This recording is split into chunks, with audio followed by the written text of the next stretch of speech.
So from Monte-Carlo to Merseyside, it's been a busy week for Tottenham Hotspur, getting a point away at Monaco, and then 3 points, 3 goals, and a clean sheet at the Hill Dickinson Stadium. So let's get straight into a very busy week for Tottenham Hotspur. Before we touch on the Everton game, I just want to make a few points about the Monaco game. Obviously, a video didn't go up for that in time, so I thought I'd do this as a sort of joint podcast, I guess.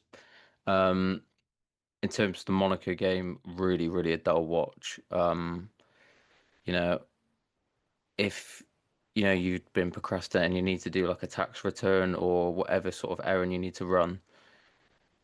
Wednesday night was the time to do it in that Monaco game because that was a really, really tough watch. Not a lot of positives to come out of it. But Vicario was unbelievable in that game.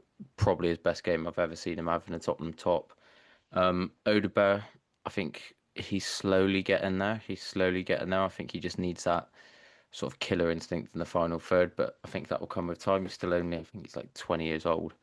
And he's obviously had his injury problems, but I think that left wing position is his to take, really. Kolo Muani and Archie Gray come on. I thought they both looked quite good. Kolo Muani looked a bit better, a bit more up to speed. You can I think seeing performances like yesterday and also the Monaco game, and then in hindsight looking at the games he's come on previously, it's clear that he wasn't really up to speed. I don't think he's fully there yet, but I think he's definitely getting there, and I think that's only a good thing for Tottenham, especially with the sort of striking options we have and their injury record. But yeah, still a few concerns from that game. Obviously, the midfield was a big issue in terms of not really progressing the ball through the middle. Xavi Simons struggled again. I think those two sort of go hand in hand. But overall, it's one of them where, you know, it was quite clear that at no point in the game really we looked like we wanted to win the game. I don't think we would set out for a draw pre-game, but I think it's one of them where probably as it's going on, Monaco get more and more chances. We didn't really have that killer instinct to go and take the 3 points. I'm hoping it doesn't come back and cost us, but it does. It does mean that we're unbeaten in the Champions League, 5 points out of a possible nine. But also, it puts a lot of unnecessary pressure on that Copenhagen game, which I think is next up in the Champions League. But yeah, we'll wait and see how that goes. I think we've still got some winnable games left in the competition, and I think we can still get in the top eight and get in them, avoid that extra playoff game. But moving on to Everton yesterday, a few changes to the team. Xavi Simons come back in after being dropped midweek. Odegaard come out. I'm trying to think who else come out. I think it might have just been Odegaard coming out for Simmons and Kolo Muani. He made his first start for Tottenham, coming in for Richarlison, and I thought he looked good. He looked a lot. He looked like a lot of the things that we've been missing since Solanke's been injured. I think Richarlison's in the box. I think he's quite lethal, and especially with Thomas Frank, sort of creating a lot of chances from wide. I think he's the sort of player which would benefit from that, but he doesn't do his hold-up play, bar on the Burnley game and maybe PSG. I think since those two games he's dropped off a little bit, and he's not really looked sharp at all. Kolo someone who's not really been introduced into the sort of first team as quickly as we'd like, obviously due to injury and maybe, a lack of pre-season. I think he was frozen out at PSG, but I think he showed all the signs of, a player who can take that number nine spot in the starting 11 and really, really make it his own. Onto the goals. The first goal come from a bit of intuition from Kolo Muani, not just playing with his back to goal. There's nothing wrong with that, but also showing he's, multi-dimensional. He's got a lot of different ways he can hurt you. And I think there's a few times where, he'd pop the ball off and then make the run. And I think that's sort of what the defenders were expecting. And then he just took on Tarkowski, won a corner, good little drop of the shoulder, and then from that, Van de Ven opened to scoring. I think the difference, there's a lot to be said about set pieces and sort of the way football's going, and in terms of, adapting, your style to whatever's working best for another team, which is one of the big bugbears I've got with football at the minute, is that it's almost like teams get to the top or approaching the top, and it's just lazy. I feel like clubs are lazy in copying, all of these you know, sort of blueprints of better teams who can do it better than them. Having said that, games like yesterday where, you know, going away to Everton in the new stadium, really bad conditions for a game, that is exactly the sort of, you know, formula for a Spurs team to not show up. But I thought we really, really, showed how tough we can be mentally. And in the games like yesterday where you're not playing great, set pieces, they can change a game, and they did yesterday. Really good header across from Bentancur. We've seen him benefit from that against Villa last weekend, where Paulinho knocked it down to him, and then he knocks it across goal, and Van de Ven's just there with a lovely little glanced header. He doesn't need to do loads from that position. There's quite a good analysis on Match of the Day of how Van de Ven would start at the back post, then sort of slide in last minute between Pickford and the last man, and then no one's really got time to pick him up. And we've obviously benefited from that. Good goal against the run of play. Everton looked like they did equalise, but obviously that header from, I think it was Jake O'Brien, got disallowed due to Ndai and Grealish's sort of involvement in that. And I don't know if I've jumped forward too quickly, but I did want to mention, I think it was before the goal, a really, really good block by Pedro Porro. I think it came out to Grealish, who just sort of bounced up off the turf. It's one of them where if he hits it hard and low, it travels quickly and it's hard for keepers to get down, especially in them sort of conditions yesterday. And Porro just really he made himself big, which is something we usually associate with keepers, but really, really telling block in front of the goal to stop us going behind. And it's one of them where if that goes in, I think it's a completely different game yesterday. I think we crumble. We sort of will struggle to break teams down. Maybe that's just hindsight and that sort of thing, but that was just as important as the first goal. And then obviously Everton's second goal. Everton's what they thought would be their first goal, didn't get any in the end, but disallowed, and I felt like that was very, very harsh. It's one where I was quite surprised after that David Moyes come out to say that the officials got it right, because when that got disallowed, I thought that is really, really harsh. And I if the shoe was on the other foot, I would be complaining a lot. Having said that, the thing with VAR is when you bring something as binary in as VAR, where it rules on fact and not opinion, ultimately, if it's offside, it's going to be offside. It doesn't matter how ridiculous the decision is or how much sort of influence. It is literally black and white binary. Is it offside? Yes, no. And that is a problem that VAR have. I'm sure that over the course of the season there'll be more, VAR contentious decisions. But yeah, who am I to disagree? It's worked in our favour this time. And then sort of after that, there was a period of about 10 minutes where Everton were really pushing forward.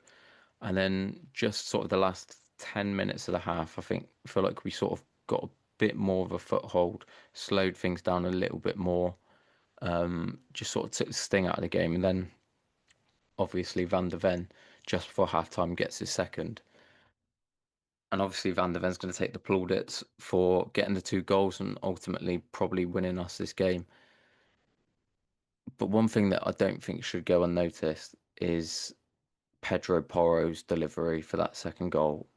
What a ball in. That is everything you want from a set piece. It is fast, it's got enough power, it's got good height, and it's in an area where ultimately keepers, defenders don't know whether to stick or twist because they know when a ball's put in like that and it's got that sort of pace on the ball and that direction, the slightest touch will take it home.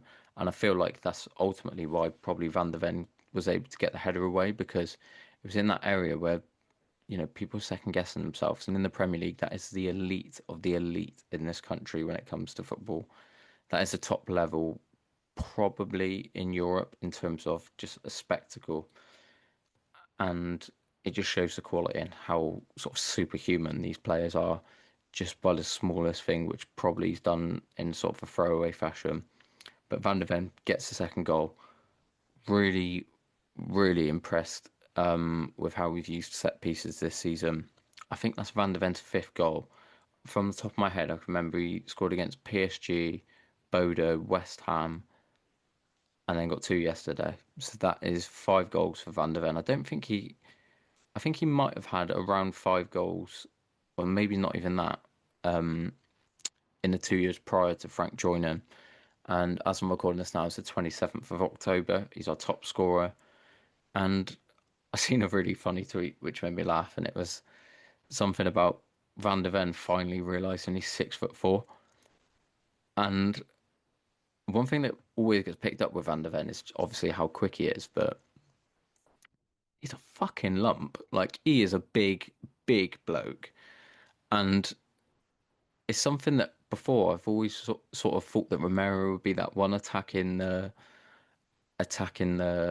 set pieces and being the aerial threat. Maybe that's just because the two, Van der Ven's a bit more of the pacifier in terms of those two centre halves. Van der Ven's the one that, well, maybe not anymore, but Van der Ven under Postecoglou would be the one that would sit back a few yards and sort of be that last defender, whereas Van der Ven, Romero was the one who just come out and he just straight away looked to engage in contact and win the ball early. But yeah, halftime got in. Vicario again, really, really good in this game. And I'm not gonna lie, I've been saying that he's been having some sloppy, sloppy games. I think there's a run of about 5 or 6 games where it felt like almost every goal you were sort of questioning whether Vicario could have done better. But the last two games, he's showed his worth to Tottenham. And over the course of the season, I think players are going to do that. We're going to, some are going to even itself out over the course of the season. Some probably won't. But I thought he was really, really good yesterday. Made a few really good saves. There was one in the second half where I think it took a double deflection. He made the save. He obviously made the Beto save.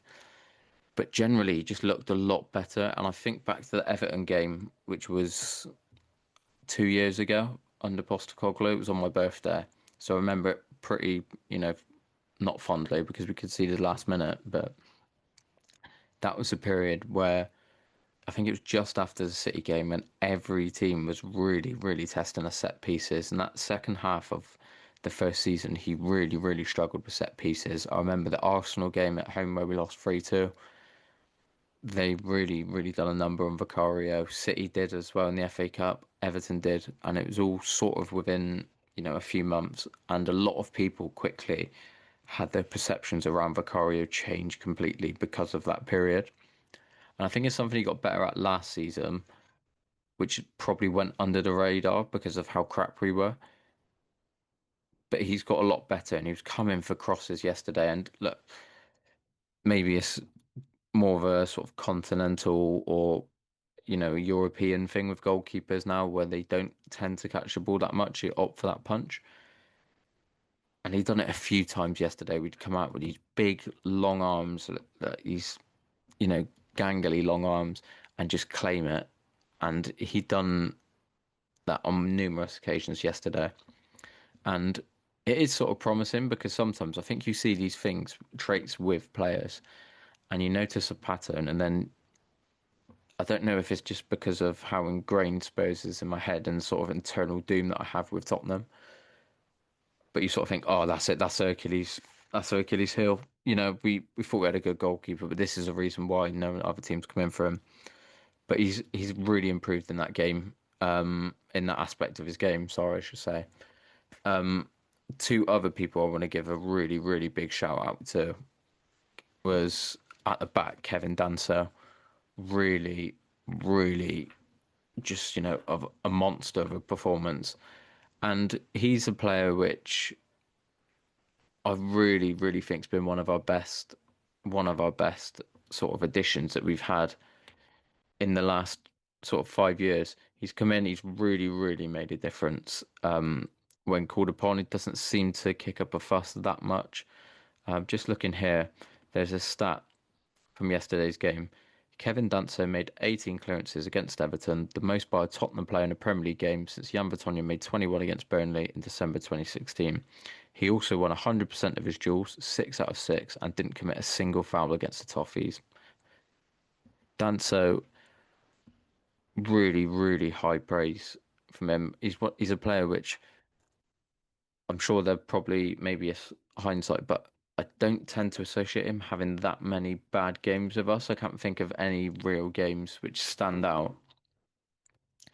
And, sometimes when you had players like Davinson Sanchez in his first season, or his first sort of 18 months, because the majority of the times he was good, he might have a game where he gets bullied. And I can remember the Sanchez one was, I think we played Fulham away. It was a game where Wink scored round about January 2019, and Mitrovic put it on him that day. And it sort of feels like he wasn't, the same sort of player, almost like his sort of reputation took a bit of a hit because he was this player which was strong, didn't really get bullied, and then he got bullied by a few centre forwards following that.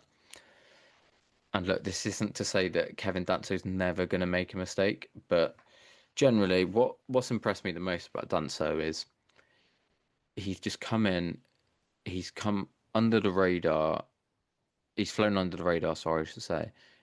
He's gone about his business, and there's never a fuss. You never hear more about, Danso's agent saying he wants more game time or anything like that. Obviously, his centre back, someone he will be competing with at centre back once he's back fit is Radu Dragusin, whose agent just has an absolute motor mouth. He never stops talking. And for Danso to come in under the radar, I think he's just been a brilliant signing. When you consider, he's in that sort of mid-20s period where he can, he's still in sort of, well, I think he's approaching his peak really. He's homegrown, come in relatively cheap, in terms of the sort of prices that some centre backs are going for. He's got experience in other leagues, and he's sort of happy with his role. I think with Thomas Frank, because we know of the sort of different formations that Frank can use, and I guess as well, maybe the sort of uncertainty with Romero's injury record, I think Danso's probably quite happy with, his role in the team because he knows he's probably going to play, give or take, 20 to 30 games a season. And I think he'll be fine with that. And obviously, some of them will be coming on to, see out a game and that sort of thing. But overall, really impressed with Danso. I think he's got some limitations on the ball, but maybe that's highlighted a little bit more because the players coming in for Romero, sort of similar how, when Kane would, get injured, we'd have Llorente, who in his own right is, a good backup, done a good job for us. But because they're not at that same level, you sort of hold them to the same standard. But really impressed with Dancer.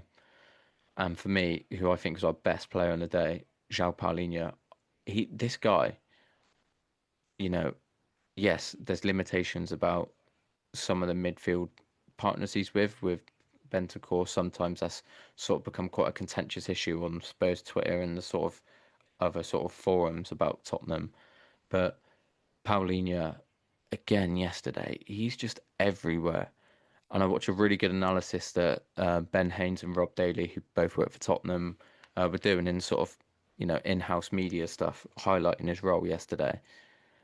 And he is leading the Premier League tackles by some distance. I think he's about 8 tackles clear of the next nearest person. But he's one that, again, a lot like Danso, who's just gone a little bit under the radar in terms of he doesn't do, these sorts of things that will get clipped up and, one spectacular thing which will really open his eyes to the neutrals. He just sort of comes in and just gets on with it. And I think we still need to find that midfield balance, but I think our best team definitely involves João Palhinha. So up next for Spurs is a trip to the Toon to watch. No, so up next for Spurs is a trip to Newcastle, a game in the Carabao Cup. It's a competition I really think we can win, especially with sort of defensive foundations that we've laid this season. St James's Park is always a hard place to go, and we've got our guts absolutely pushed in the last few times we've gone. We just ignore that voice crack and act like it didn't happen. But yeah, until then, on to Newcastle in the Cup, where hopefully win the next round. And until then, up the Spurs.